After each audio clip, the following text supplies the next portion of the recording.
చేసుకుందాం.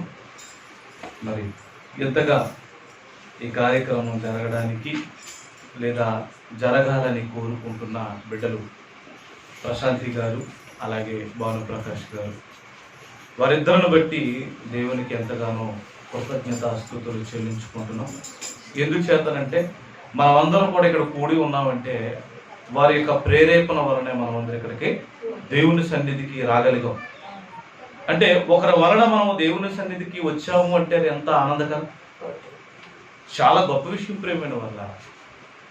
ఇలా మన దేవుని సన్నిధిలో గడపడానికి మనం అందరం వచ్చి ఏ వ్యక్తి గురించి అయితే ప్రార్థన విజ్ఞాపన అడిగి ఉన్నారో వారి గురించి చేస్తున్నప్పుడు నిజముగా ఆ కుటుంబమునకును అలాగే ప్రార్థిస్తున్న మనకును దేవుడు తన ఆశీస్సులను మెండుగా దయచేస్తాడు. ప్రియులారా, ఈ ఉన్నతమైన సమయంలో కొన్ని మాటలను మనం జ్ఞాపకం చేసుకుందాం.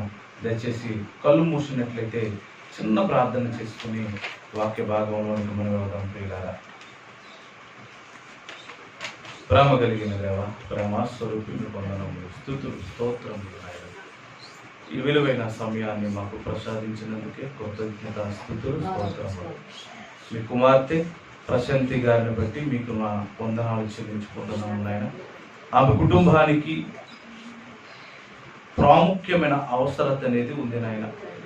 అది మీరు మాత్రమే ఇవ్వగలరని ఎంతో విశ్వాసం చేత మీ సన్నిధానములో మాతో కలిసి ఈ దినమందు ఆమె కూడా సిద్ధమై ఉన్నది నాయన. అలా సిద్ధపడుటకు మీరు ఇచ్చిన మంచి హృదయమును బట్టి కృతజ్ఞతాస్తుతులు, స్తోత్రములు. ఆమెను జ్ఞాపకం చేసుకోండి అయ్యా. ఆమెకున్న ఇబ్బంది ఎలాంటిదో మీకు తెలియనిది కాదు అయ్యా. ఆమె నిమిత్తము మేము ప్రార్థన చేస్తున్నాము నాయన. దేవ, ఆమె నిమిత్తము మేము సిద్ధపడి ఉన్నాము నాయన. దేవ, ఆమెను బాగుపరచాలని మేము కోరుకుంటున్నాము నాయన. ఇదిగో మొదటి ప్రార్థన మొదలుకొని ఇప్పటి వరకు ప్రార్థించిన ప్రతి ప్రార్థన కూడా ఆమె యొక్క స్థితిగతులు మారాలని, ఆమె మీ కొరకు ఉపయోగపడే ఉన్నతమైన స్థితి కలిగిన బిడ్డగా మలచబడాలని అయ్యా, మీ నిమిత్తము సాక్షిగా నిలబడే ధన్యత రావాలని కోరుకుని ఉన్నాము నాయన. దయచేసి మీరేస్తారని మేము నమ్ముచున్నాము నాయన. ఈ ప్రార్థన మనల్ని స్వీకరించండి. మీ మాటలలోనికి వెళుతుండగా మమ్మల్ని బలపరిచే పరిశుద్ధాత్మ శక్తి కలిగిన మాటలను పలికించమని ప్రాధాన్యపడుతూ యేసువారి పరిశుద్ధమైన నామమున ప్రార్థన మీకు బ్రతిమలాడి వేడుకొంచున్నాం. పరలోకమునందు మా తండ్రి. సమయంలో ప్రియులారా, క్రీస్తునందు విశ్వాసము నిన్ను స్వస్థపరచునా. క్రీస్తునందు విశ్వాసము నిన్ను స్వస్థపరచునా. ఈరోజు క్రైస్తవులుగా పిలవబడుతున్న మనము విశ్వాసములో ఎంతో గొప్ప స్థితికి ఎదగవలసిన వారమే ఉన్నాం. ప్రతి ఇబ్బందిని మనము అధిగమించాలి అంటే, ప్రతి సమస్య నుండి మనం ఎదుర్కోవాలి అంటే, మన కంటి ముందు మన వలన వచ్చే సమస్యలు కావచ్చు, ఎదుటి వారి వల్ల వచ్చే సమస్యలు కావచ్చు, ఇలాంటి ఇబ్బందులు, సమస్యలు, భయాందోళన కలిగించే పరిస్థితుల నుండి మనం బయటపడాలి అంటే ఏకైక మార్గము ఎవరు అంటే యేసుక్రీస్తు వారి. ఆయన బ్రతుకున్న కాలంలో ఎన్నో సమస్యలతో ఉన్నవారు ఆయన యొద్దకు వచ్చారు. ఆయనకు యొద్దకు వచ్చే ముందే ఆయన ఈ సమస్యకు పరిష్కారం చేస్తాడని నమ్మకం చేత వచ్చారు. వారికి మాత్రమే పరిష్కారం చేస్తాడన్నది కాదు, కానీ ఎవరికైనాను పరిష్కారము చేయగలిగిన వ్యక్తి శక్తి ఎవరైనా ఉన్నారు అంటే అది యేసుక్రీస్తు వారినే. ఒక బలమైన విశ్వాసము గత కాలంలో వేల సంవత్సరాల క్రితం కలిగి ఉన్నది ఈ సమాజం. వారు ప్రారంభించిన వారైతే మనము దాన్ని కొనసాగించే వారిగా కూడా ఉన్నాం. ప్రియులారా, ఈరోజు మనం అందరం కూడా ఎంతో క్షేమముగా ఉన్నామంటే దీనికి కారణము ఏంటి అంటే ప్రియమైన వాళ్ళారా, దేవుడు ఎన్నో ఎన్నో సమస్యల నుండి మనలను బాగుపరిచి ఇక్కడికి తీసుకుని వచ్చారు. మనం నమ్ముకునే యేసుక్రీస్తు. అవునా? మరి ఇలాంటి సమస్యల నుండి మనం బయటపడడానికి గల కారణం ఏంటంటే ఆయన యందు నమ్మకం కలిగి ఉండడం, ఆయన యందు మనము విశ్వాసము కలిగి ఉండడం. ప్రియమైన వాళ్ళారా, మరి ఏ విషయాల మీద మనం విశ్వాసం కలిగి ఉందో ఆయన మీద, ఆత్మ సంబంధమైన జీవితానికి అడ్డుకట్టలు పడే దాని యందు విశ్వాసం కలిగి ఉందామా? శారీరక సంబంధమైన స్థితిగతులు బాగుోగుల గురించి ఈ యొక్క జీవన పోరాటంలో ఉన్న వాటి యందు ఒకవేళ సమస్యలు ఏర్పడుతున్నప్పుడు వాటిని తీర్చుతాడని దేవుడి మీద నమ్మకం కలిగి ఉండాలన్నది సరైన నమ్మకం మనకు ఉండాలి ప్రియులా. ఇక్కడ రెండు సమస్యలు మనకు కనబడుతున్నాయి. ఒకటి శారీరకమైన సమస్య, రెండు ఆత్మ సంబంధమైన సమస్య. క్రైస్తవులు ఆత్మ సంబంధమైన సమస్యల మీద అంచనా కలిగి ఉండాలి. కానీ అన్యజనులు, క్రీస్తును నమ్మని వారు, క్రీస్తును ఎరుగుటకు శరీర సంబంధమైన సమస్యల మీద వారు ఆశ పెట్టుకొని ఉన్నాను. దేవుడు వాటిని స్వస్థపరచడానికి ఇప్పుడు సిద్ధముగానే ఉంటాడు ప్రియ. క్రైస్తవులు పరసంబంధమైన ఆలోచనలోకి వెళ్ళడానికి, క్రైస్తవులు కానివారు క్రీస్తులోనికి రావడానికి, ఈ రెండు వ్యత్యాసాలు మనం చాలా జాగ్రత్త కలిగి ఉండాలి ప్రియులారా. క్రీస్తుని ఎరగిన వారు ఇతడు నిజమైన దేవుడని ఎరిగి ఆయన యొద్దకు వస్తున్నప్పుడు వారి సమస్యలను ఎలా పరిష్కరిస్తున్నాడో చూడండి ప్రియులా, ఎలా పరిష్కరిస్తున్నాడో చూడండి ప్రియులా. చూద్దాం బైబిల్ గ్రంథంలోనికి వెళ్ళి ఆ పరిష్కార మార్గములను మనం చూస్తున్నప్పుడు ప్రియులారా, ఆత్మ సంబంధంలో అయిన మనము కూడా ఎంతో బలోపేతము చెందుతాం. దేవుడు ఎంత గొప్పవాడా అని మనకు అర్థమవుతుంది ప్రియులారా. చూద్దాం ఒకసారి మత్తయి సువార్త 8వ అధ్యాయం 5వ వచనాన్ని ఒక్కసారి మనం పరిశీలనలోనికి తీసుకెళ్దాం. ఆయన కపెర్నహూములో ప్రవేశించినప్పుడు ఒక శతాధిపతి ఆయన యొద్దకు వచ్చాడు. యేసుక్రీస్తు తన స్వార్థ పరిచర్యలో తన జీవితాన్ని ముందుకు కొనసాగిస్తున్న రోజులు ప్రేమైన వారు. ఏంటి మన రోజులకి ఆయన రోజులకి అసలు పొంతనే ఉండదు చూడండి ప్రియుల. మన రోజులను గడుస్తున్నప్పుడు దేని కొరకు గడుచుచున్నాము లేక గడుపుచున్నాము అంటే అసలు స్వార్థ సంబంధమైన జీవితాన్ని కలిగి గడపడంలా గడుపుతున్నామా చెప్పండి ప్రియుల. మన జీవిత సమస్యలను తీర్చుకోవడానికి మన జీవితాన్ని గడుపుతున్నాము తప్ప, అయ్యో దేవుడు మనం యందు ఉంచిన ఒక బలమైన విశ్వాస సంబంధమైన ఆ జీవితం అనేది ఉంది. ఆ జీవితాన్ని పొందుకోవడానికి మన స్వార్థ పక్షముగా మన జీవితాన్ని నడిపించుకోవలసిన వారమై ఉన్నాము అనుటకు యేసుక్రీస్తే తన జీవితంలో ఎంతో చక్కగా స్వార్థ కొరకు ప్రాకులాడపడుతూ గ్రామానికి పట్టణానికి వెళుతున్న ఆ సందర్భాలను చూస్తున్నప్పుడు నిజంగా యేసుక్రీస్తు ఆయన ఆలోచన అంతా ఇదిగో బీదలకు సువార్త ప్రకటించాలి. ఆయన గ్రామానికి వెళుతున్నాడు. ఒక రాజకీయ నాయకుడు వెళ్ళి గ్రామానికి వెళ్ళి మీ యొక్క ప్రాబ్లమ్స్ ఏంటి అని అడుగుతూ ఉంటాడు. లోకంలో ఉన్న నాయకుడు లోకాన్ని రక్షించిన యేసుక్రీస్తు గ్రామానికి పల్లెకి వెళుతూ అక్కడికి వెళుతున్న వారి ప్రాబ్లమ్స్ ఏంటి అని అడగడం లేదు, కానీ ప్రాబ్లం అని వచ్చే ప్రతి వాడిని బాగుపరుస్తున్నాడు. నీ ప్రాబ్లం ఏంటి అని అడగడం లేదైనా, నా ప్రాబ్లం ఇది అని చెప్పగానే వెంటనే చూడండి ఆయన ఎంత బాగా ఆ యొక్క సమస్య నుండి స్వస్థతలోనికి తీసుకువెళ్తున్నాడు. అది కేవలం ఇజ్రాయేలులకు మాత్రమే చేస్తున్నాడా? బయట వారికి కూడా చేసేవాడిగా కనబడుతున్నాడు అన్నది మంచి సందర్భం ఈరోజు మనం నేర్చుకున్నాం. ఒక శతాధిపతి ఆ కపెర్నహూము ఆ ప్రాంతమునందు ఒక శతాధిపతి ఆయన యొద్దకు వచ్చినట్టుగా మనం చదువుకుంటున్నాం. ప్రేమ వల్ల ఒకసారి చదవండి. శతాధిపతి ఆయన యొద్దకు వచ్చి ప్రభువా అని పిలుస్తున్నాడు. ప్రేమ శతాధిపతి అనగా 100 మందికి అధికారి. ఎంతమందికి అండి? 100 మంది తన చేతి కింద ఉంటే ఈ 100 మంది మీద అధికారి కలిగిన వాడు ఎవరి యొద్దకు వస్తున్నాడు అంటే సమస్య తీవ్రమైంది అన్నమాట. సమస్య ఎలాంటిది? తీవ్రమై ఉన్నది. ఈ శతాధిపతి వల్ల కూడా ఈ సమస్య తీరేటిది కాదు. అంటే ఈ సమస్య తీరాలంటే ఆ శతాధిపతికి ఉన్న ఆలోచన ఏంటంటే, ఇదిగో యేసుక్రీస్తు వారి దగ్గరికి నేను వెళ్ళాలి. ఈ సమస్య తనకొచ్చినదా? ఆలోచిద్దాం ప్రియమైన వాళ్ళ. చూడండి, ప్రభువా నా దాసుడు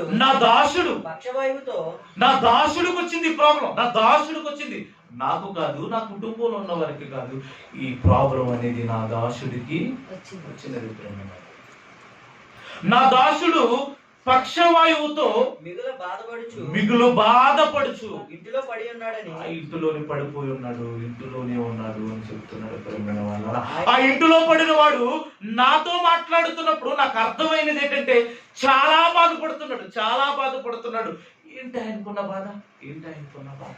నేను ఆలోచించాను, ఆ బాధ నన్ను కలత చెందేటట్టుగా చేసింది, నీ దగ్గరికి నడిపించింది నన్ను అన్నట్టుగా కనబడుతుంది. చూడండి ప్రియ, ఆయనకున్న సమస్య ఇదిగో పక్షవాయువుతో బాధపడుతున్నాడు, మిగులు బాధపడుతున్నాడు, మంచాన పడ్డాడు. ఆయనను వేడుకండి, అయ్యో నా దాసుడు కదా ఎలా ఉన్నాడు అని పరామర్శించడానికి తన దగ్గరికి వెళుతున్నప్పుడు అతడు మిగులు బాధపడుతున్నప్పుడు ఆ బాధల తీవ్రత ఈ శతాధిపతిని కదిలించింది. ప్రేమైన వాళ్ళారా, ఆయన యేసుక్రీస్తు దగ్గరికి వచ్చాడు, అక్కడ ఆయనతో చెబుతున్నాడు, మిగులు బాధపడుతున్నాడు నా దాసుడు. ఎందుకు కలిగింది ఆ దాసుడికి అంత బాధ? ఏమండి, కుటుంబానికి పోషించేవాడు, ఇంటి యజమాని ప్రేమైన వాళ్ళారా, ఈ ఇంటి యజమాని ఇప్పుడు సతకల పడ్డాడు, ఒక మూలన పడ్డాడు. కుటుంబం గడవడం ఎంత కష్టం చెప్పండి. నాన్న నాకేమన్నా కొను అని బిడ్డలు తండ్రి దగ్గరికే వస్తారు. ఇప్పుడు ఆ బిడ్డలు ఎక్కడికి వెళ్ళాలి? నాన్న నాకేమన్నా కొను, నాకేమైనా అని అడుగుతారు బిడ్డలు తండ్రి దగ్గరకు వచ్చి. నా తండ్రి బాగుంటే ఇదిగో నాన్న నేను సాయంత్రం వచ్చేసరికి నేను తెస్తానని చెప్తాడు. ప్రేమైన వాళ్ళారా, ఆ పిల్లలు తండ్రి దగ్గరికి వెళ్ళి అడుగుతున్నారు, నాన్న నాకు అది కావాలనుకున్నప్పుడు అయ్యో నేను మూలను పడిపోయి నా బిడ్డలు ఏమి, నా బిడ్డలు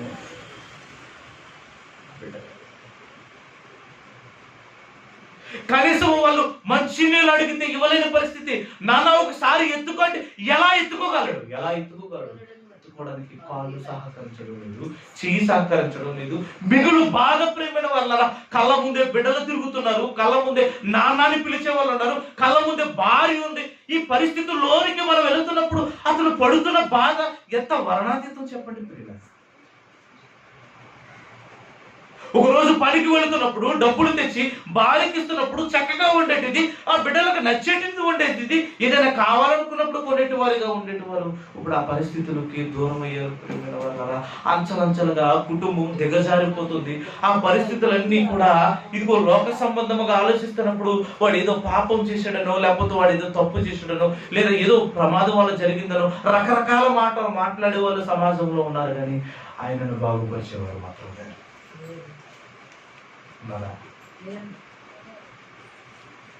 ఈరోజు పక్షవాయువుకి ఏదైనా మెడిసిన్ అనేవి కాస్త కోస్త వచ్చినాయి, కానీ ఆ కాలంలో ఏమున్నాయి చెప్పండి. పిల్లల నుంచి అడుగుతున్నారు, ఏరా మీ నాన్న అంటే, మా నాన్న మంచం మీద ఉన్నాడు కదలలేకపోతున్నాడని. ఆ ఊహ తెలియని మాటలు చూడండి, గుండెలు కథలు చేస్తారు, గుండెని కదిలింటారు. చూడండి,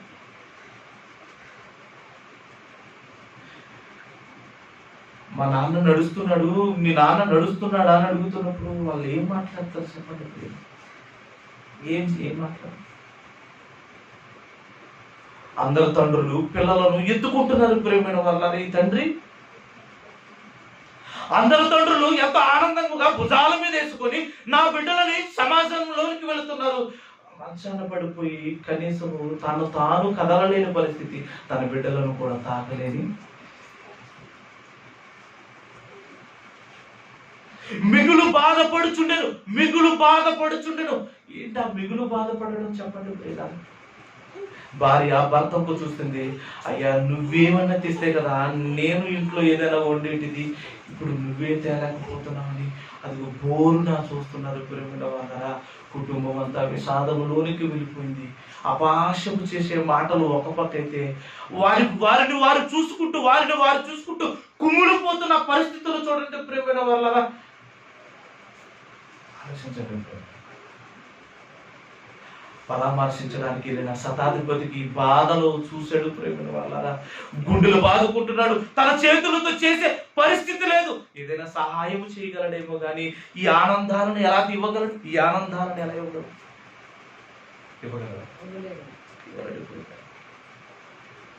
తన కుటుంబానికి ఆరోగ్యకరమైన ఆనందకరమైన జీవితాన్ని ఇవ్వగలిగేది ఎవరు అని ఆలోచించగానే యేసుక్రీస్తు అనే మహా గొప్ప వ్యక్తి కనిపించాడు. అమ్మో, ఈ ప్రాబ్లమ్స్ ఆయన దగ్గరికి నేను తీసుకెళ్ళిన తర్వాత అతనికి ఉన్న ఆలోచన ఏంటంటే, ఇదిగో నా దాసుడు కదా, ఏ అవసరమైన నన్ను అడుగుతాడు కదా, ఇదిగో ఈ అవసరత కూడా నన్నే అడిగాడు. ఇప్పుడు తీర్చవలసింది ఎవరు? నేనే కదా. ఏమండి, ఒక యజమానుడికి దాసుడి పట్ల ఉన్న ప్రేమ చూడండి ప్రేమైన వాళ్ళ. అతను బాగుపడాలనే ఆలోచన చూడండి ప్రేమైన వాళ్ళ. మనము కూడా అలాంటి ఆలోచన కలిగి ఉండాలి. ఎవరైనా ఇది పలానది ప్రాబ్లం నాకు అయ్యిందని కానీ సహాయం చేసేవారిగా ఉండాలి ప్రేమ. ఎక్కడికెక్కడికో వెళ్లకుండా మన దగ్గరికి ఈ ప్రాబ్లం వచ్చిందంటే దానికి కారణం ఏంటో తెలుసా? ఆ ప్రాబ్లంకి సమాధానం మన దగ్గర దేవుడు ఉంచాడు. ఆలోచించండి ప్రేమ. నీకు అవకాశము కలిగిస్తున్నాడేమో. గుండెలు బాదుకుంటుంది భార్య, అయ్యా నువ్వు ఇలాగే ఉండిపోతే నా బిడ్డల పరిస్థితి ఏంటి? ఆ శతాధిపతితో ఆ యొక్క గోడును వెళ్ళపుచ్చుకుంటున్నారు. ఇదిగో నా బిడ్డలు చిన్న పిల్లలుగా ఉన్నారు, వాళ్ళు ఇంకా ఎదగాలి, వాళ్ళు ఇంకా ముందుకు వెళ్ళాలంటే పట్టెడన్నం పెట్టే పరిస్థితి మనకు లేదయ్యా అని బోరుగా ఏడుస్తున్నారు ప్రేమైన వాళ్ళ. ఆ మంచాన్ని పడి ఉన్నవాడి ఏడుపు చూడండి ప్రియుల. ఆ దాసుడు ఆ శతాధిపతి చేతులు పట్టుకొని, అయ్యా నువ్వే నాకు దిక్కయ్యా, నువ్వు నా చెయ్యి విడిస్తే నేనేమైపోతాను? దీనికి మార్గం చూడవా? నేను దాసుడును కాబట్టి నా మాట వినేవాళ్ళు ఎవరు లేకపోవచ్చేమో కానీ నువ్వు శతాధిపతివు కనుక నీ ద్వారా ఏదైనా జరుగుతుంది. ఎందుకంటే ఎంతో మందికి ఎన్నెన్నో చేసావు, నేను చూశాను. అయ్యా నువ్వు సహాయం చేయమయ్యాను కానీ బాగా ఆలోచించాడు ప్రేమ వాళ్ళ శతాధిపతి. ఏమండి, ఎంత జరిగిందని ఈ మాటల్లో మనకేమైనా అర్థమవుతుందా? మాటలు చదువుతున్నప్పుడు మాటలు చదవకూడదు ప్రేమ వాళ్ళ. వాళ్ళ జీవితాలలోనికి వెళ్ళాలి. వాళ్ళ జీవితాలలోనికి వెళితే వారి బాధ బాగా అర్థమవుతుంది మనకి. జీవితాలలోనికి వెళ్ళాలి. కొంతమంది సమస్యలు చెబుతూ ఉంటారు, ఎంత వేదనతో చెబుతూ అంటారు ప్రియులారా. చెప్పక ముందే అతని గుండెలు ఎంత వేదన కలిగి ఉంది. ఆలోచించండి. శతాధిపతి చాలా చక్కగా ఆలోచించాడు. అయ్యో నా దాసుడు కదా, నా దాసుని కుటుంబం కదా, నేను చెబితే వెళ్ళేటవాడు కదా, నేను పిలవగా పలికేవాడు కదా అని ఆలోచన చేశాడు. అప్పుడు వెళ్ళాడు యేసు ప్రభు గారి దగ్గరికి. చూడండి ప్రియుల, యేసు నేను వచ్చి వారిని స్వస్థపరిచేదనని ముందు నుంచి చదవండి ప్రియుల. నా దాసుడు పక్షవాయువుతో ఇంటిలో పడి ఉన్నాడు చెప్పి ఆయనను వేడుకొన్నాడట. అయ్యా ప్రభువా యేసుక్రీస్తు వారు, అయ్యా నా దాసుడు బాగుపడాలి, నా దాసుడు నీవు మాత్రమే దీనిని చేయగలవు. అతడైతే నన్ను అడిగాడేమో కానీ నాకు మార్గం చూపేది నీవే కదయా, నేను నిన్ను అడుగుకుంటున్నాను. అయ్యా అయ్యా అయ్యా అని అడుగుతున్నాడు. ఆయన ఎంత వినయంతో అడుగుతున్నాడు తెలుసా ప్రియులారా. అప్పుడు అంటున్నాడు, శతాధిపతి లాంటి వ్యక్తి యేసుక్రీస్తు దగ్గర పరిష్కారము దొరుకుతుంది అనగానే ఆయన అంటున్నాడు, నేను వస్తాను, నేను వచ్చి నేను స్వస్థపరుస్తాను, నేను వస్తానయ్యా ఆయన అంటున్నాడంటే ప్రేమ వాళ్ళ. ఆయన మన జీవితంలోకి రావడం గొప్ప విషయం. ఎంత గొప్పది ప్రేమ వాళ్ళ. ఆయన మన జీవితంలోనికి వస్తున్నాడంటే అమ్మో ఎంత గొప్ప సంగతి. ఒక ఎమ్మెల్యే వస్తే ఏదో ఒక ప్రశ్న అయితే గడగడలాడిపోతాం ప్రేమ వాళ్ళ. ఆయన అంటున్నాడు, నేను వస్తాను. అప్పుడు అంటున్నాడు ఆ శతాధిపతి, చూడండి ప్రియ, అతనితో చెప్పగా ఆ శతాధిపతి, ప్రభువా నీవు నా ఇంటిలోనికి వచ్చుటకు అసలు నీవేంటి నా ఇంటిలోనికి రావడం ఏంటి? అసలు నీలాంటి వ్యక్తి నా ఇంట అడుగు పెట్టడానికి కూడా నాకు అర్హత లేదు. ఈ రోజైనా మనం అనుకుంటామా చెప్పండి ప్రియులారా, అయ్యా ఈ రోజు నీ సన్నిధానంలో కూర్చొని కానీ నీ సన్నిధిలోనికి అడుగు పెట్టడానికి నాకు ఏ అర్హత ఉంది? నాకు ఏ అర్హత ఉంది? అమ్మ ఉందా?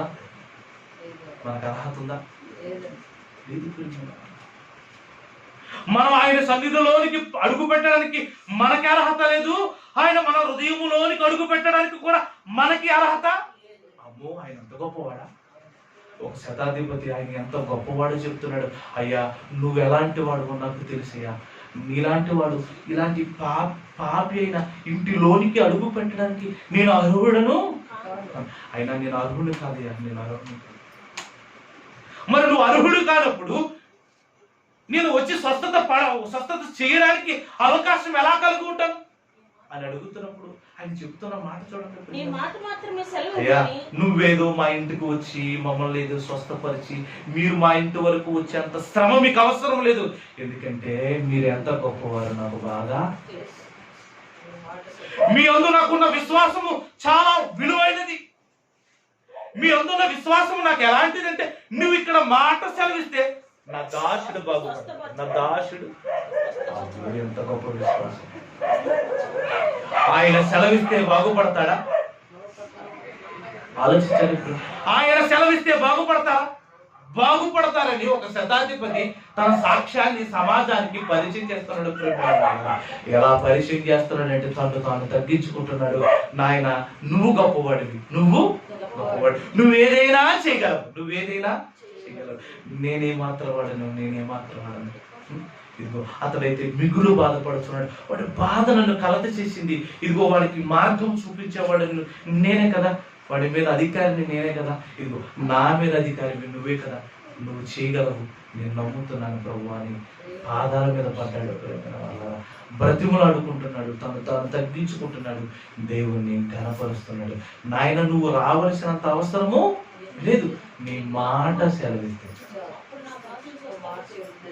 అప్పుడు నా దాసుడు వాడు బాగుపడతాడు, స్వస్థపరచబడతాడు. క్రీస్తునందలి విశ్వాసము నా దాసుడును స్వస్థపరచును. ఎవరిని? నిన్ను మాత్రమే కాదు, నీవు ఆయన పట్ల విశ్వాసము కలిగి ఉంటే, నీవు ఎవరి నిమిత్తమైతే నువ్వు అడుగుతున్నావో వారిని కూడా స్వస్థపరచగలిగిన సామర్థ్యము, శక్తి ఎవరికి ఉంది? యేసుక్రీస్తుకుంది. ప్రేమ వాళ్ళ అడిగిన వాళ్ళు ఎవరు తెలుసా? ఒక అన్యజనుడు.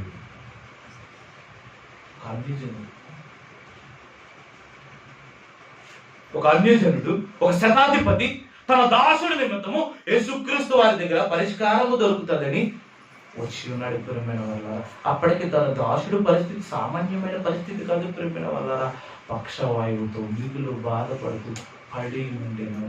నిజం, ఏదో మన మంచం అనుకుంటున్నాం కానీ అసలు మంచం అంతా లేకపోతే బాగుపడలేని వాడిని మూలనే పడవేస్తాం. మూలనే కదా మనం పడవేస్తాం. అప్పుడు అంటున్నాడు, చూడండి ప్రియులారా, చదవండి. నేను కూడా అధికారము కలిగిన వాడును, అధికారమునకు లోబడి ఉండేవాడును. నా చేతి కింద సైనికులు ఉన్నారు. నేను ఒకరిని పొమ్మంటే అయ్యా నా దగ్గర నా దాసులు ఉన్నారు. ఆ దాసుల మీద అధికారిని నేను. ఒకటి పొమ్మంటే పోతాడు, ఒకటి రమ్మంటే వస్తాడు. అయ్యా ఈ దేహం మీద అధికారి నీవు కదా, ఈ లోకం మీద అధికారి నువ్వు కదా, మా బ్రతుకుల మీద అధికారి నీవు కదా. నువ్వు స్వస్థపడును అంటే స్వస్థపరచబడతాం, గాయము తగులుంటే గాయపరచబడతాం అంటున్నాడు. ప్రేమిన వాళ్ళారా ఆలోచించండి. అతనుకున్న విశ్వాసం చూడండి. ప్రియ నీవు సెలవిస్తే చాలు. వారం దేవుడు తన మాటల చేత మనలను బలోపేతం చేయడానికి ఎన్నో మాటలు మాట్లాడుతుంటే నిజంగా ఇంత బలపడ్డామా ఈ శతాధిపతి లాగా? చెప్పండి. శతాధిపతి నేను మంచాన పడే చావాలా? ఒక నిర్ణయాలు చూడండి. నా బిడ్డలను ఎత్తుకోకుండానే చచ్చిపోవాలా? పట్టెడు అన్నం పెట్టలేని పరిస్థితుల్లో ఉండి దిగజారిపోయి ఎవరో ఒకరు ఒక రూపాయి ఇస్తే ఆ డబ్బులను తీసుకుని వచ్చి నా బిడ్డలను పోషించుకునే పరిస్థితి. అమ్మో, ఒకసారి చూడండి ప్రేమ వాళ్ళ సమస్య ఒకటి దేవుడి దగ్గరికి వచ్చింది, ఒక దాసుని సమస్య. అప్పుడు అంటున్నాడు యేసుక్రీస్తు వారు, చూడండి ప్రేమ, యేసు ఆ మాట విని ఏ మాట విని ఆశ్చర్యపడ్డాడు? ఇశ్రాయేలీయులే నా మాట వినలేదు, నా మాటలో ఎంత శక్తి ఉన్నదని వినలేదు. నా తోటి ఉన్న వాళ్ళే నన్ను నమ్మడానికి అనేకమైన ప్రశ్నలు వేసిన వారై ఉన్నారు, అనేకమైన సూచక్రియలు జరిగించి కూడా నమ్మని వారిగా ఉన్నారు. కానీ శతాధిపతి చాలా గొప్పగా కనపడ్డాడు. అతని మాటలను చూస్తున్నప్పుడు యేసుక్రీస్తు ఎలాంటి వాడో పాత నిబంధన గ్రంథంలో రాయబడి ఉంది. ఆయన ఆశ్చర్యకరుడు, ఆయన ఆశ్చర్యకరుడు. అలాంటి ఆశ్చర్యకరుడు, ఆశ్చర్యకార్యములు చేయగలిగిన వాడు, అనంత లోకాన్ని కలిగించిన వాడు, అనంతమైన మనుషులను తమ ఆలోచన చేత నడిపించగలిగిన సామర్థ్యము కలిగిన వాడు, పాప భీతి నుండి పాపులను రక్షించి నీతిమంతులుగా తీర్చగలిగిన ఉన్నతమైన శక్తి కలిగిన వాడు ఒకసారి షాక్ అయిపోడు ప్రేమ వాళ్ళ. అతని విశ్వాసమును చూసి ఏమని రాయబడ్డది చూడండి. యేసు ఈ మాట విని, ఆ శతాధిపతి మాట విని ఆశ్చర్యపడ్డాడట. వెంట వచ్చుచున్న అతని శిష్యులను, ఆ జన సమూహమును చూసి చెప్తున్నాడు, వారిని చూచి ఇశ్రాయేలులు, దేవుని ప్రజలుగా పిలువబడుతున్న ఇశ్రాయేలులు ఎవరైతే ఉన్నారో, ఆ దేవుని మందిరములో ఆరాధన జరిగించే యాజకత్వం, ప్రధాన యాజకత్వం జరిగించే వాళ్ళు ఎంతమంది అయితే ఉన్నారో, అలాంటి వారందరిని ఉద్దేశించి మాట్లాడుతున్నాడు. అలాంటి వారిలో ఎవరికైనా ఈ శతాధిపతికి ఉన్న విశ్వాసము ఉన్నట్టు నేను చూడలేదని నిద్రపోయాడు. నిశ్చయముగా మనకి తెలియజేస్తున్నాడు. ఇక్కడ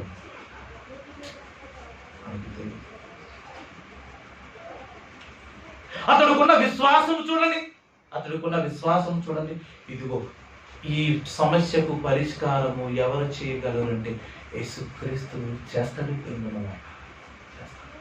కింద చెప్తున్న మాట చూడండి, 13వ వచనాన్ని కూడా చదవండి. అంతటి యేసు, ఇక వెళ్ళుము, నీవు విశ్వసించిన ప్రకారము, నీవు ఏదైతే విశ్వాసము కలిగి ఉన్నావో నా పట్ల, నేను చేస్తానని నీకు విశ్వాసం ఉంది కదా, నేను ఎలా చేస్తానన్న విషయం కూడా నీకు విశ్వాసం ఉంది కదా, నేను సెలవిస్తే బాగుపడతాడనే విశ్వాసం నీకుంది కదా, అది నేను పలికితేనే బాగుపడతాడన్న సంగతిలో విశ్వాసం కలిగి ఉన్నావు కదా. అయితే నువ్వు అన్నట్టుగా, నువ్వు పలికినట్టుగా, నీవు నా ఎడల కలిగిన విశ్వాసమును బట్టి నీ దాసుడు ఎలా స్వస్థత నొందుతాడు అంటే, ఇదిగో మిగులు బాధలో నుండి మిగులు ఆనందములోనికి వెళ్ళబోతాడు. మిగులు ఇబ్బందులలో నుండి మిగులు ఆనందకరమైన అభివృద్ధిలోనికి వెళతాడు. అతడు దేవుని చూసి దిగజారిపోతున్నాడు. తన జీవితం, ఆ దిగజారిపోతున్న జీవితం నుండి బలోపేతమైన బలమైన జీవితంలోనికి వెళ్ళబోతున్నాడు. నీవు నన్ను విశ్వసించావు కనుక నీ విశ్వాసం బట్టి అతడు, అప్పుడు ఏం జరిగిందో తెలుసా, ఆ గడియలోనే అతడు స్వస్థత. ఇలాంటి మాటలు బైబిల్ గ్రంథంలో పొందుపరిచాడు. కాలు చెయ్య పడుకోవడం అనేది సామాన్యమైన విషయం అనుకుంటున్నారు. దయచేసి ఎవరైనా మద్యం సేవించే వాళ్ళు ఉంటే జాగ్రత్తగా ఉండండి ప్రియులారా. ఎందుకంటే అతిగా మద్యం సేవించడం వలన కాలు చేతులు పక్షవాయువుకు గురే అవకాశం ఉంది. తన చిన్న వయసులోనే అతడు ఎలాంటి బాధలోనికి వెళ్ళిపోయాడో అలాంటి బాధలు పడే అవకాశం ఉంది. దయచేసి మీ బిడ్డల కొరకు, మీ కొరకు ఈ దేవుని మాటలను బట్టి హెచ్చరింపబడిన వారే ఇదిగో ఆయన మాటలు మాట్లాడుతున్నప్పుడు ఈ మాటల చేత స్వస్థత పొందండి. ఆలోచించండి. ఏదో మద్యం తాగి ఏదో సాధించామని మీరు అనుకుంటున్నారేమో.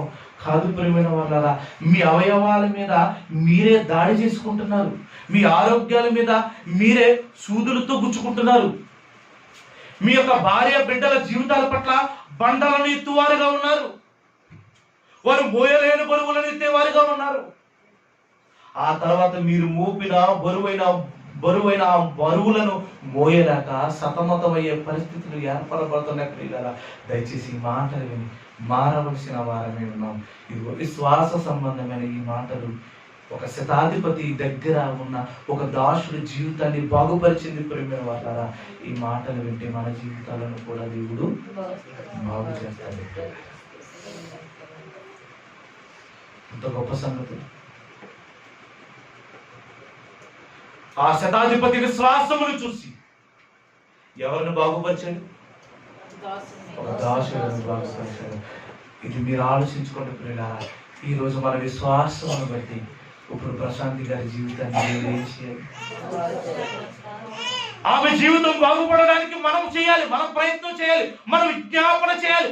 దేవుడి దగ్గర గోజారి అడగాలి. అయ్యా, నువ్వు మాత్రమే ఈ పరిష్కారమును తీర్చగలవు, నువ్వు మాత్రమే స్వస్థపరచగలవు. పిల్లలు లేకపోవడం వల్ల ఎంత బాధ కలుగుతుందో తెలుసా ప్రియులారా? ఆ పరిష్కార మార్గాన్ని, ఆ యొక్క వ్యక్తిత్వ భావాలను మన దగ్గర పొందుపరిచారు ప్రేమైన వాళ్ళారా. ఇప్పుడు విజ్ఞాపన చేయవలసిన పని ఎవరిది? మనదే ప్రేమైన వాళ్ళారా. నేను వాక్యము తేటతెల్లమవుతున్నప్పుడు, ఆ వాక్యము బలోపేతముగా మన దగ్గరకు వస్తున్నప్పుడు మనం గుండెలు పిండుకొని దేవుడి దగ్గర కన్నీటి ప్రార్థన అందజేయాలి. ఆమె కుటుంబం నిలబడాలి.